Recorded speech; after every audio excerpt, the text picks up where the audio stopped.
Olá! Hoje a gente vai conversar sobre um assunto super importante, mas que às vezes passa despercebido na saúde dos nossos pets. O que acontece quando os remédios que damos para eles, pensando em ajudar, acabam, na verdade, brigando entre si? Pois é, a pergunta é essa mesma, bem direta. Será que os medicamentos que um pet está tomando podem estar literalmente lutando uns contra os outros lá dentro do organismo dele? A resposta, infelizmente, é sim. E é um risco real, viu? Por isso que a gente precisa ficar de olho. Tá, mas o que é exatamente uma interação medicamentosa? Bom, a definição é essa. É basicamente quando um remédio mexe com a ação do outro. E essa mexida pode ir para dois lados, né? Ou um remédio deixa o outro super forte, o que pode ser perigoso, ou ele simplesmente corta o efeito do outro. Nos dois casos, o tratamento pode ir por água abaixo ou até trazer riscos para o animal. É exatamente isso, um perigo que fica ali escondido. A gente olha para um remédio isolado e pensa, ok, isso aqui vai fazer bem. E faz mesmo.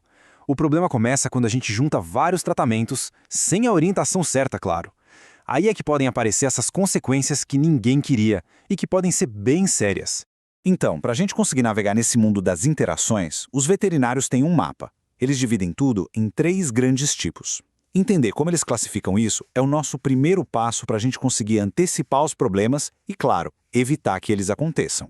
E o mapa é esse aqui. São 3 classificações principais. A primeira é a mais fácil de entender, a fisicoquímica, basicamente quando os remédios não se bicam. Depois, a gente mergulha no que acontece dentro do corpo do pet. A farmacodinâmica, que é sobre como os remédios agem, e a farmacocinética, que é o contrário, como o corpo do animal age sobre os remédios. Vamos ver cada uma delas. Começando pela mais simples, a fisicoquímica. Pensa em água e óleo. Não se misturam, né?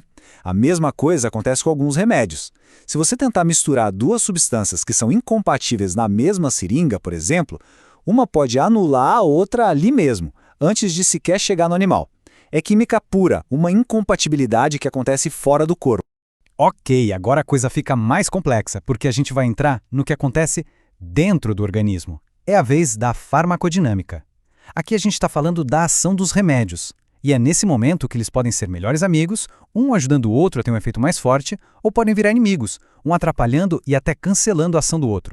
É exatamente isso. A gente pode ter 2 resultados opostos. Na interação sinérgica, eles trabalham juntos, é tipo 1 mais 1 ser igual a 3. O efeito combinado é muito mais potente do que a soma dos 2 sozinhos. Agora, no antagonismo, eles trabalham um contra o outro. Aí 1 mais 1 pode dar 0. Um anula o efeito do outro. E para ficar mais claro, vamos ver uns exemplos práticos.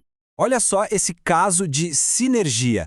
Imagina um pet que toma um remédio para pressão alta, um antihipertensivo. Se ele tomar junto um outro medicamento que também tem o efeito de dilatar os vasos sanguíneos, o que acontece? A pressão pode cair demais, de forma perigosa. É o que a gente chama de hipotensão. O efeito dos 2 juntos foi amplificado e nem sempre isso é bom.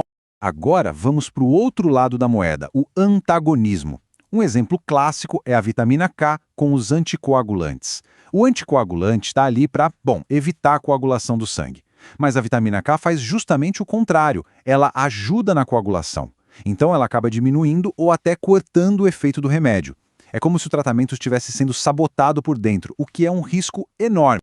Tudo bem, agora nossa análise vai para o nível ainda mais detalhado. A gente vai seguir o caminho que o remédio faz dentro do corpo do pet, uma verdadeira jornada. Essa jornada é o que a gente chama de farmacocinética. Ela tem 3 fases principais: a absorção, o metabolismo e a eliminação. E o perigo é que outras substâncias podem atrapalhar o remédio em qualquer uma dessas paradas. A primeira etapa dessa viagem é a absorção. É a porta de entrada. É quando o remédio sai do estômago ou do intestino e cai na corrente sanguínea para começar a fazer efeito. Mas e se tiver um segurança barrando essa porta? É exatamente o que pode acontecer. Pega um antibiótico bem comum, a tetraciclina. Se o pet tomar esse remédio junto com um antiácido ou até com o leite, sabe o que acontece? Essas substâncias se agarram no antibiótico e formam uma molécula grandona, que o corpo não consegue absorver. Resultado, o antibiótico passa direto pelo sistema e não faz efeito nenhum. O tratamento foi para nada. Ok? O remédio conseguiu entrar. A próxima parada da jornada é a usina de processamento do corpo, que geralmente é o fígado.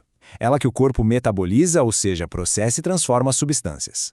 O problema é que alguns remédios podem mexer na velocidade dessa linha de produção, fazendo ela trabalhar mais rápido ou, o que é mais preocupante, mais devagar para outros medicamentos. Olha só que exemplo forte disso. Temos um antifúngico. o cetoconazol. Ele pode simplesmente frear o metabolismo de outro remédio, a ciclosporina. E qual o resultado? A ciclosporina fica se acumulando no corpo. Os níveis dela no sangue podem aumentar em quase 40%. Isso é muita coisa e aumenta demais o risco de intoxicação. É super perigoso. E, finalmente, a última etapa da jornada, a saída, é a excreção. Depois de fazer seu trabalho, o corpo precisa eliminar o que sobrou do remédio, e isso acontece principalmente pelos rins. Mas, adivinha? Essa porta de saída também pode ser bloqueada ou alterada por outras substâncias. Um caso bem conhecido é o da probenecida com a penicilina. A probenecida basicamente fecha a porta de saída dos rins para a penicilina, fazendo com que o antibiótico fique mais tempo e em maior concentração no corpo. E o mais curioso é que às vezes os médicos fazem isso de propósito. Eles usam essa interação para turbinar o efeito da penicilina. Mas claro, é algo que tem que ser feito com um controle super rigoroso, porque o risco de toxicidade também aumenta. Beleza, então a gente já entendeu como as interações acontecem, né? Mas atenção, porque o buraco é mais embaixo. O risco não está só em misturar dois remédios que o veterinário receitou. Existem muitos outros fatores no dia a dia do pet que podem acender o sinal de alerta. É como montar um quebra-cabeça. De um lado, a gente tem os remédios. Do outro, a gente tem peças como a idade do animal, a função dos órgãos dele, o uso de suplementos, a alimentação. Todas essas peças se encaixam e podem, juntas, aumentar ou diminuir o risco de um problema. Então, vamos listar os principais fatores de risco. Primeiro, animais mais velhinhos. O fígado e os rins deles já não trabalham como antes, né? Então eles têm mais dificuldade de processar os medicamentos. Outro ponto são os remédios com margem de erro pequena, aqueles que a dose certa e a dose tóxica são muito próximas. E aqui vai um alerta importantíssimo. O perigo também mora nos medicamentos de venda livre, naqueles suplementos e até em fitoterápicos. Até mesmo a comida que o pet come pode entrar nessa conta. E no fim das contas, tudo se resume a uma regra de ouro, que é essa aqui. É pura matemática. Quanto mais coisas o pet está tomando ao mesmo tempo, maior a chance de alguma coisa dar errado. Cada remédio, cada suplemento, cada coisinha nova que entra na rotina é uma nova variável na equação. E com mais variáveis, a probabilidade de uma interação acontecer só aumenta.